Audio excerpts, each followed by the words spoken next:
the Glen Armington Law Corporation.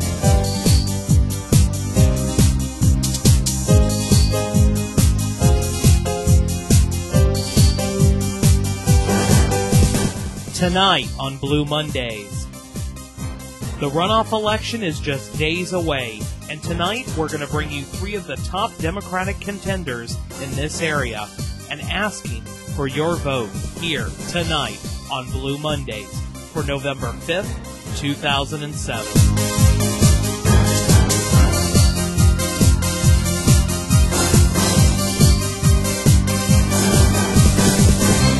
Hello, my name is Kenneth Boudreaux, candidate for City Parish Council District 4, right here in the heart and hub of Lafayette, Louisiana.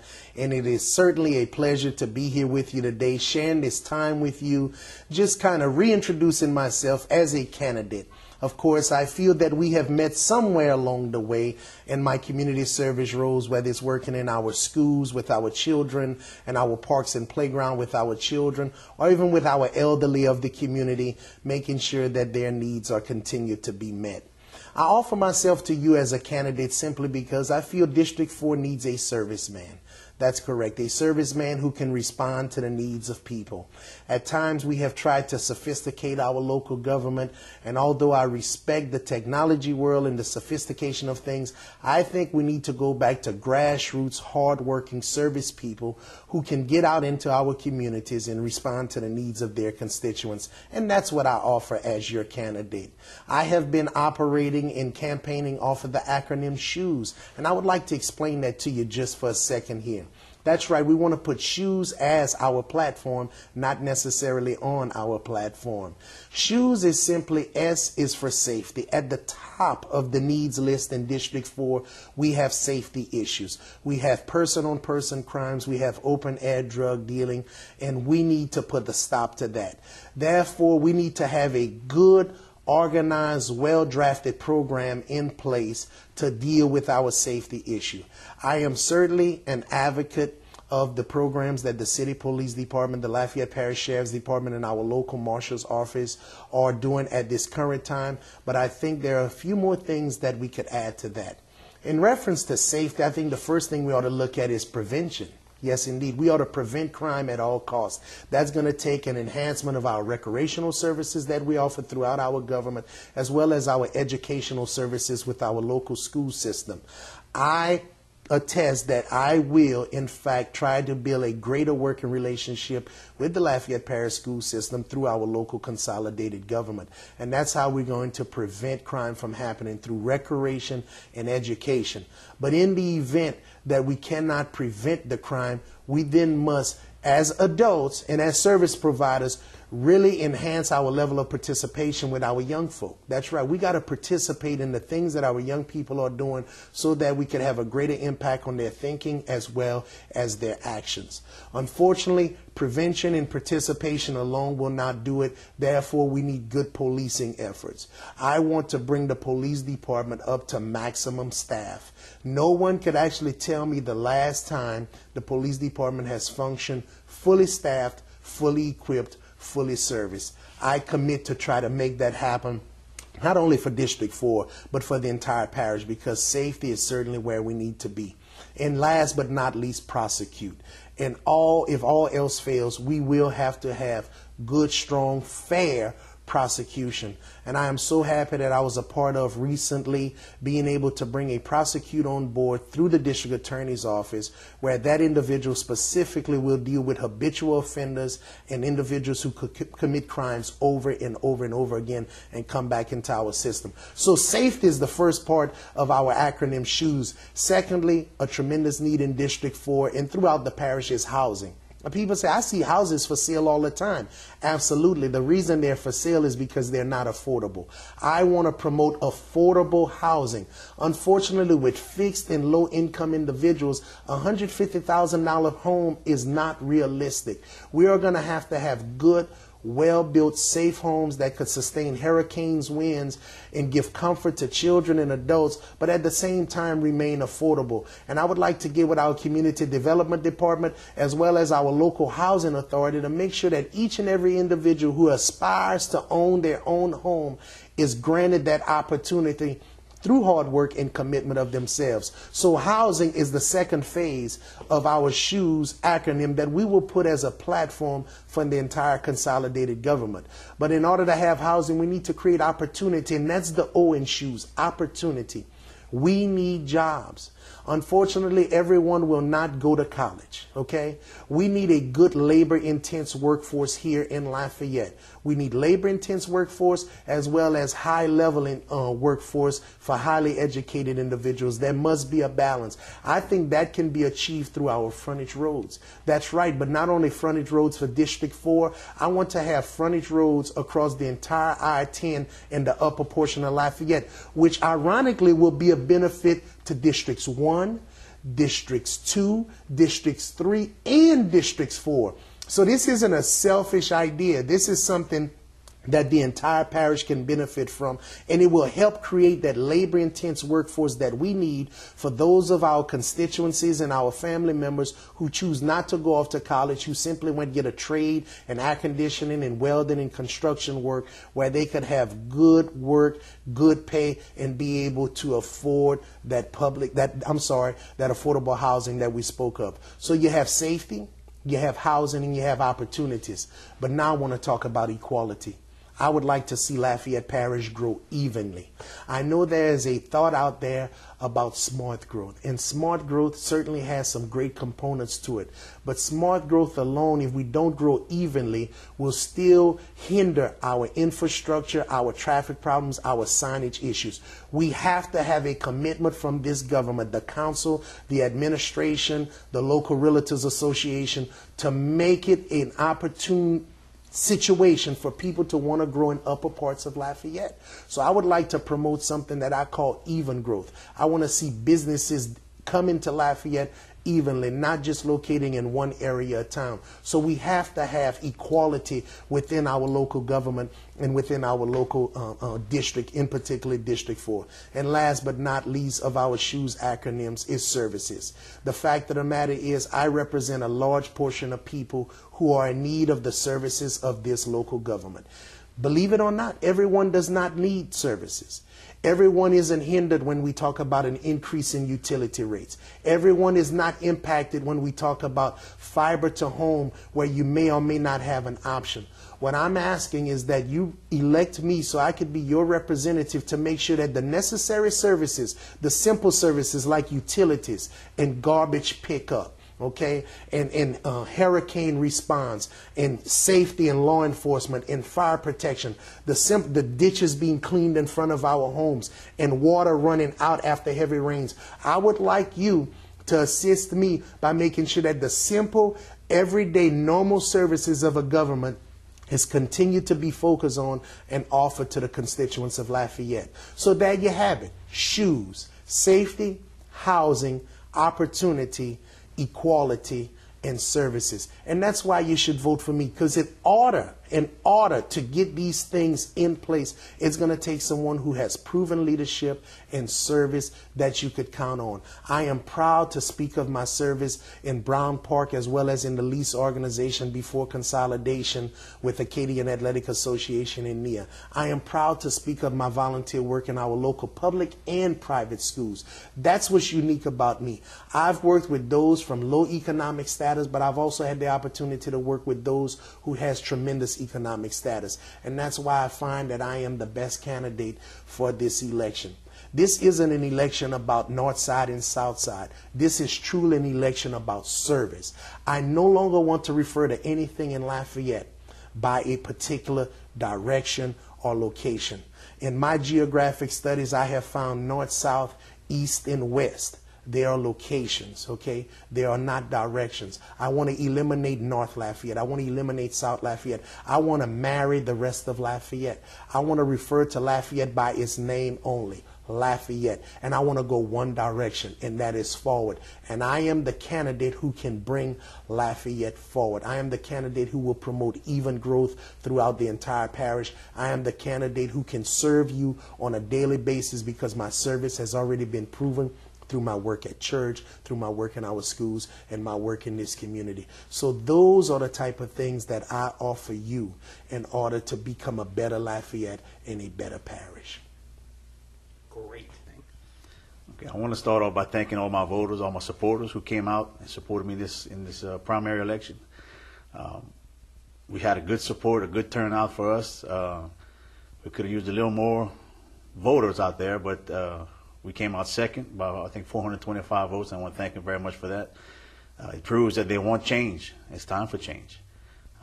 And that was my platform from the beginning. With time to change and give the government back to the people and where it belongs. Absolutely. Well, to me, the most important issue is getting the trust of the people back. I mean, we can't move this city forward until we have the trust of the people. In recent days, they've pushed things on the people that the people didn't really want, such as red light cameras and the speed vans, without asking the people. You know, and these are the kind of things that we need to stop doing to get the trust back, so we can move forward, so we can maybe get a little more money from the taxpayers to pay for their streets and their drainage and their issues that they're complaining about. You know, we have to stop mandating on the public and let the public mandate on the government. Absolutely. Well, within the public service, emergency services field, I'm pretty much versed on that.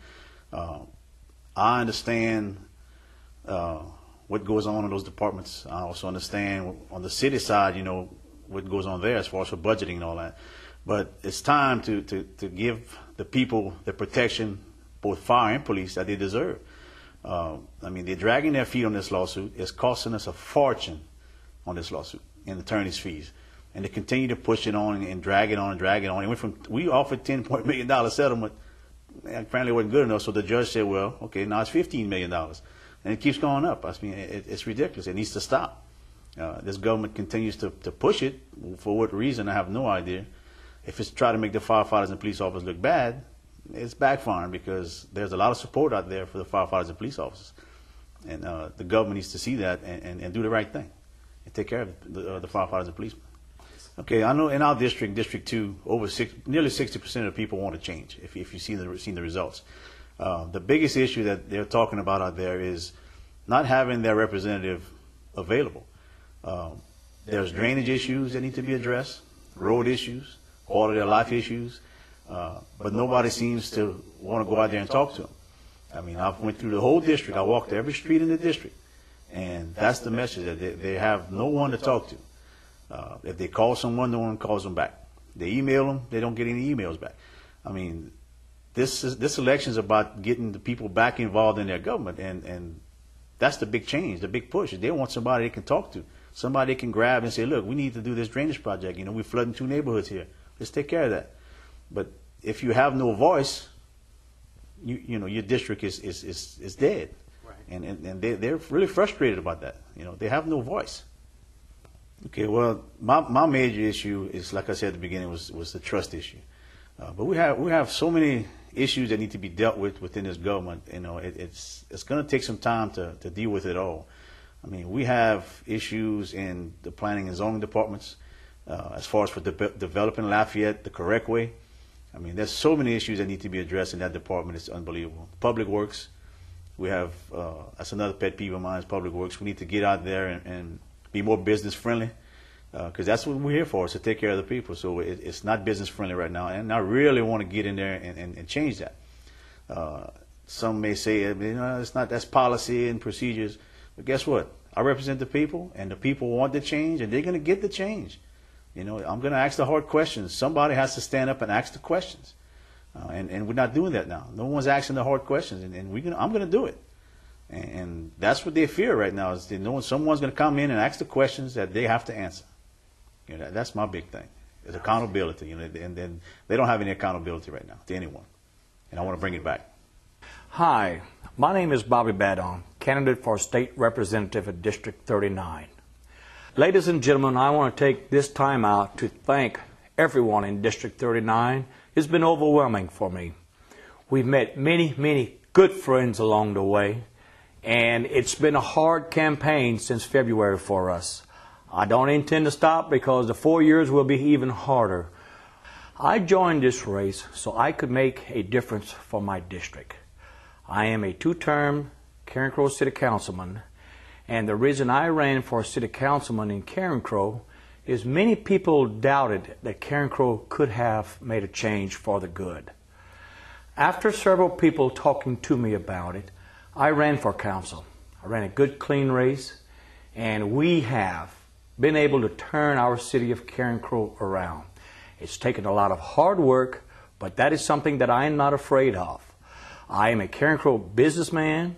My wife and I started our business underneath the carport of our house in 1993. We have grown successfully because through hard work we have been able to reap what we have sowed. And now we employ over 30 people. We work 24 hours a day, 6 days a week. We have wonderful people that works for us, and we take care of our employees as our family. I have 2 children, and I have 2 grandchildren. And those kids mean very much to me. That's what we live for. We would like our District 39 to be able to feel the same way, and that's why I think I can help make a difference in our District 39. It would become a better place for all of us to live and play and raise our children. We have many problems in our District 39 along with everywhere else in our state. But electing me, I hope I can straighten a lot of these problems out where someone has not done anything in the past. As a family man, I believe a lot of our problems start with education. It's hard to raise children, and we know how hard it is, my wife and I. We've raised 2 children, and it shouldn't be that hard. As a small businessman, I was fortunate to be able to get to where we are with all of the rules and regulations that the state imposes on us. We are not a business that we were paid $400 million to relocate here. We had to struggle and make ends meet. Right now we are overtaxed to the point where we just cannot get ahead. We should have our state look into all the businesses that has been working hard to stay here and stay alive. We, all small businesses in general, should be able to have some resources from the state, relief on the tax burden, and that would in turn attract new businesses for our state. We are taxed entirely too much, from everything from workman's comp insurance to franchise taxes to state income taxes and just overall taxes in general. And I hope to do something to address that fact. The insurance companies of Louisiana has gone too far by trying to drop all the people that have been with them for years and years for no reason.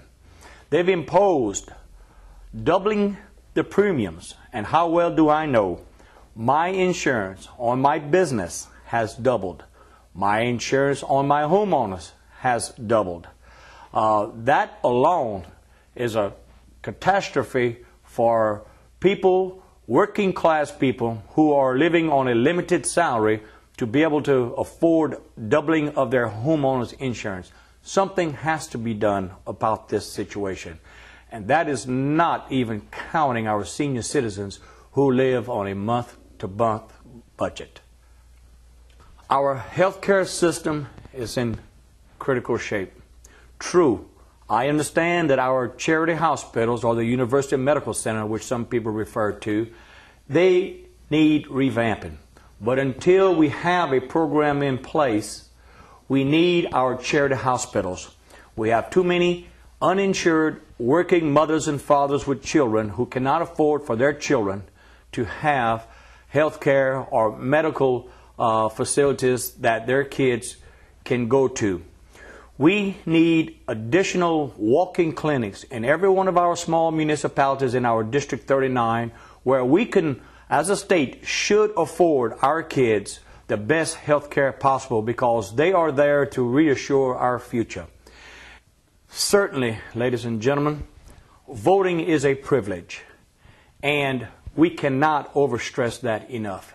It is very, very, very important that you go out to vote. Everyone is saying the voter turnout will be low this time because there's not a lot of big races. It doesn't have to be a big race for you to go and vote. It means that you are supporting your community, your district, and after all, District 39 state representative is a huge position to to go and vote for, because that is the person you will be contacted when there is something wrong in your district. Let's go and exercise our vote and talk to your neighbors, talk to your children, talk to your friends, and let's let that be the talk of the town. Let's get out to vote. It is very, very important that you do so. If we don't vote, don't gripe.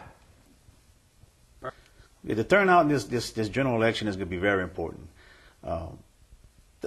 Getting out and voting is probably the only thing that someone cannot control. They can't make you do certain things. You go behind that curtain, it's you and pushing the button. There's nobody else in there, and that's the only way to get what you need done. Getting out to vote is very important. We can't stress it enough. You have to get out and vote. It's a must if you want to change your government. If you sit back and complain and you don't vote, you have no right to complain. That's how I look at it. Either you get out there, vote for the person you think is the best candidate, and then you can stand up and say, well, I voted, I have a complaint, I have an issue that needs to be taken care of. If you don't go vote, shame on you. It's true, shame on you. You need to get out there and vote.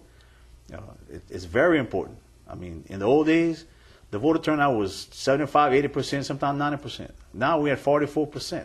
That's not right. We people need to get involved in their government.